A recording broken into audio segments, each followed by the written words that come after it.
If you follow this channel for any real length of time, you know that I own and have used a ton of different camera bodies, and this A7CR is probably the greatest amalgamation of every camera I have ever owned in one singular body, which makes this one of the most versatile cameras I have ever owned. And after about 3-4 months of using this thing, let's talk about it. So this video is not sponsored. I bought all of this stuff with my own money. Sony did not ask me to make this video. I'm just making it because I find this particular camera to be so intriguing. So again, if you follow this channel for a while, you know my affinity for smaller, everyday kind of cameras. I am a full-time professional photographer and have been for a long, long time, but I am also the kind of person that just really does love photography. I'm the kind of person that takes a camera everywhere with me. And as much as I like the A7 series bodies, they're just bigger than I would take with me. I'm not going to take an A7 IV or an A7R5 or anything like that along with me just for personal stuff. Those cameras are fantastic, and technically speaking, they are the best cameras I've ever used, but they are, for me, just work cameras. They do the job incredibly well,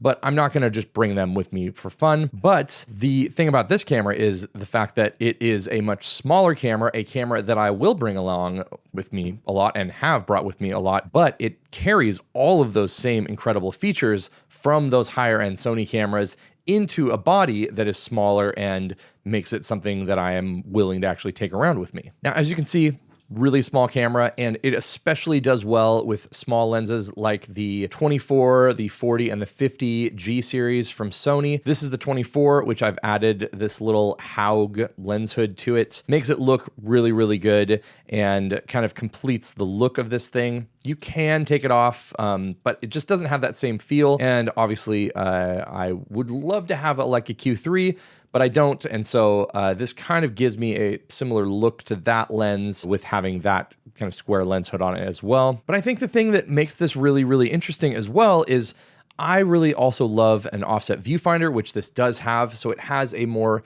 kind of retro feel. And while I'm not like in love with the styling here, it does have a more retro feel with the silver top here, and then adding the silver base plates from SmallRig. I'll put both of these things in the description in case you're interested in them. It definitely kind of adds to the more vintage styled aesthetic to that. No one's gonna look at this and think it's a film camera, let's be honest. You know, a Fuji film camera and a Leica camera, even though they're digital, people may think those are film cameras. No one's gonna think this is a film camera, but it does have that more, I don't know, intentional artistic look to it. And it's a little bit smaller and whatnot, so people are going to be less likely to be, I don't know, taken aback by someone taking a photo with something like this versus something with a much, larger footprint. So I love the versatility of being able to use a modern autofocus lens like all of these Sony lenses here, but also I can adapt really small little Leica lenses. So this is the Leica 40mm f2. You're not gonna get anything crazy out of a lens like this. It's a vintage lens, but it works really, really well on this system. And especially with a camera body that's this small, you're doing pretty well in terms of something that's going to give you a better experience. The thing about a Sony camera is their autofocus is just so incredibly good that it takes a little bit of the feel out of working with the camera. And so you can use a back button like this AF on. I can switch it to just punch in to check focus. There's a lot of people out there that want something like a Leica, but they don't actually want to use the rangefinder. And so this is not going to give you the full Leica experience. It's not going to give you a lot of those things that people buy Leicas for, but it is going to give you something that is more compact, more portable, and the image out of it isn't going to be as clinical and modern as something like even, this G lens here. So you can use something really small like the 40mm, or you can use a more modern style lens like this Zeiss Distagon 1.4. Obviously it's going to be a little bit bigger, but with even just this little grip on here, it feels fairly balanced. Obviously, you're going to be kind of front heavy on this, but you get a really cool image, something that you're not going to get the same amount of character and things out of a lens like, the Sony glass, which is incredible and it does the exact job I want it to do. But there's something about using a manual focus lens that is made for manual focusing, so it just has a much better feel. One of the other things that I have always loved and wanted to have is the Hasselblad XPan, the Fujifilm TX1, I believe is the Fujifilm version. I've always wanted to have a panoramic style camera like that. So the aspect ratio of the XPan is, I think, 65 by 24, pairing this anamorphic lens, which then stretches out the image a little bit more, and then you can crop into that aspect ratio really, really easily. And even at the full frame equivalent, even though this is an APS-C lens, most of the image is good. You only have to crop in a little bit, and you're getting probably, I don't know, 50 megapixels width worth. And while it's a little bit long, it still is very easy and very portable. And I think that the images out of this are super interesting and makes this little package something that I would go out and shoot street portraits with, or street photography or travel stuff, because it's such a small and compact setup. And then finally, when I first got into using like the X Pro 1, when I first had that, people were like, oh, just you adapt your Leica lenses. Yeah, I don't have Leica lenses at the time, and I would assume most people don't just have extra Leica lenses sitting around if they're not a Leica photographer. And so this is just a really, really inexpensive Nikon 50 1.8 that I had with one of the cameras I got from my dad from the 70s. And with just a cheap little adapter, if you buy a small enough lens like this, you're still in a really, really small form factor. It's just slightly bigger than having the 24G here, which is the smallest lens that's autofocus that I own. And so even something like this can be something that'd be really fun to take out and do street portraits and things like that with, because you're getting a really interesting, very not clinical look out of something like this. So you're taking a very sharp, very high resolution sensor, and it's something where you can spend very little money and dumb down, you know, the ultra resolution of this thing and be able to use this in a way that, I don't know, makes some more interesting images. So honestly, using just kind of all of these different setups made this whole camera system really, really interesting to me. Now, earlier in the year, I had been using obviously a lot of Sony cameras for travel and obviously my professional work. Obviously, I film a lot of these videos on a Sony camera or Lumix camera. So when the A6700 came out, I actually got to fly down to San Francisco to check out that camera and be there for the launch of it. And I really considered buying it because at that price point, it was fairly low cost for all the different things you got from it. I know my friend Taylor Jackson uses it just as like a vlog camera. He shoots a ton of videos on it because it's so small. But I had heard that there were some rumors of like an A7C II maybe coming out. And so I was thinking, you know, that camera is great, but I do have like a Fujifilm X-E4. If I just want a, you know, camera that is going to be kind of like a portable hybrid interchangeable lens camera. And maybe I'll check out the A7C II.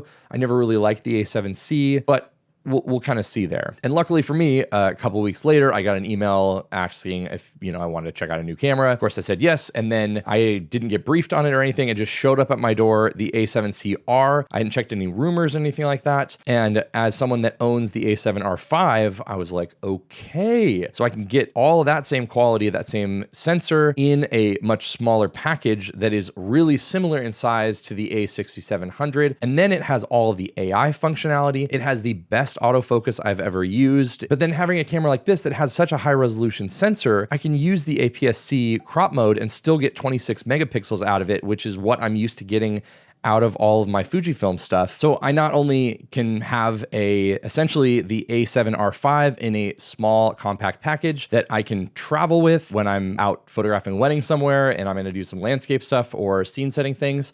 I can bring this around, and I can also get essentially most of the same features and most of the same resolution of something like an A6700 in a package that's about the same size. So I'm really kind of getting two cameras for one in that sort of thing. Now, one of the other reasons I picked this up is this grip and what it kind of turns this camera into. Now, for a lot of the year and for a lot of the weddings I did, I photographed with the A7R5 as well as the A7 IV. I made a video about that if you want to check it out and trying to figure out which is kind of best and what's worthwhile and what's not. And having both of those cameras was great, but there was just a lot of differences, and one of the main was the resolution between the A7R5 at 60 megapixels and the A7 IV at 33. And so delivering clients such a wide gap in resolution just felt weird. And so I wanted to pick up maybe another A7R5. But when this came around, and especially with this grip, it kind of changed a lot of how I felt about all that kind of stuff. I explained it a lot in my other video,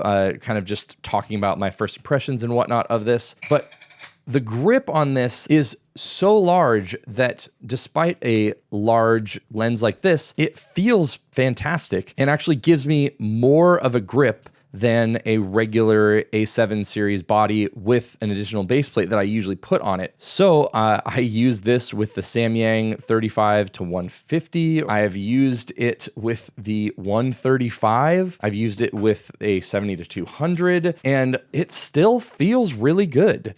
It doesn't give you that same professional body in terms of just the look of it, I guess. But even with this, like, this feels fine. It feels big, but it feels big on any camera because this is just a big lens. And honestly, a big lens, I think, does feel better on something like this. It's one of the reasons when I shot sports that I bought a grip for my cameras. And most of that was just because having larger lenses was easier to balance, and my fingers were less sore at the end of the day if I was able to better distribute the weight. So honestly, if you are someone that uses some of the larger GM lenses and you have the A7C II instead of an A7 body, I think that is the time where this fairly expensive grip is really, really worth it. This grip is fantastic. I talked a lot about it in my first opening review, but the fact that the A7C II doesn't get it is kind of a bummer. But again, if you're using something like these GM lenses, that's where it makes purchasing that make a lot more sense.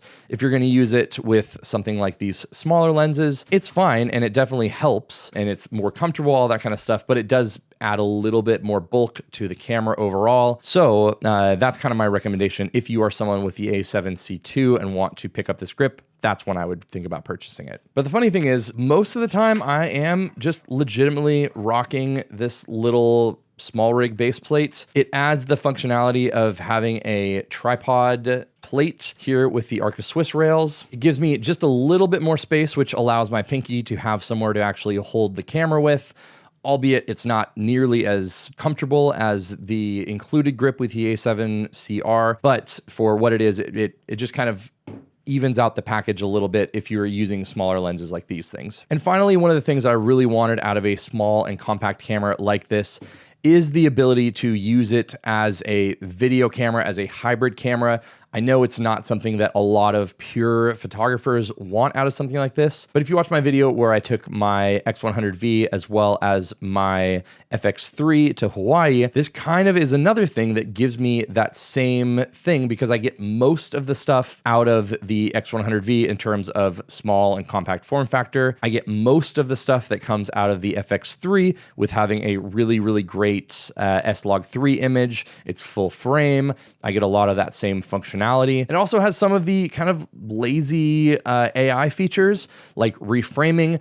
So I took this out to film my Meta Ray-Bans video and used some of the auto reframing as some of the B-roll just so I could just make the video as fast as possible.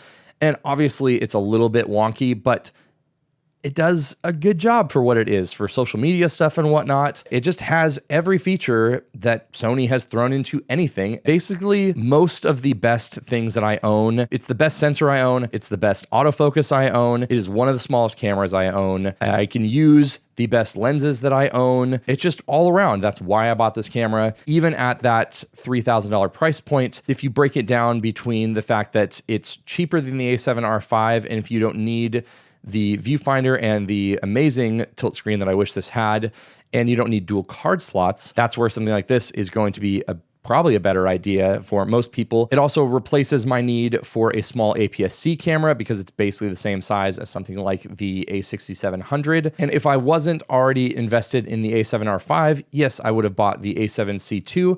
But since I already have that 60 megapixel sensor in another camera, having a portable version of that same camera as well as the professional version of that same camera just made a ton of sense to me to be able to match footage, to be able to have the same sensor and the same just resolution, all that kind of stuff, all the same settings and features in a small and compact setup that I legitimately do bring everywhere with me. I've brought it almost everywhere for the last few months, and I get that that sounds like an absolute like travesty for someone that owns Leicas and Fujifilm cameras and everything, but especially if you are someone in the Sony ecosystem that wants something like that, it's definitely the play to either get the A7CR or the A7C2, and for that extra resolution and being able to punch into the APS-C size, it's definitely the reason I went with this camera over the A7C2. So ultimately, this camera is obviously not for everybody, but for someone like myself, I hope this made sense of why it just makes so much sense for me and why I'm just still really stoked on this little camera and pretty much use it every day. So if you want to see my video on this camera when it first came out, you can check that out up here. You can check out my video on the FX3 and the X100V being my kind of travel setup up there, and I will see you in one of those videos.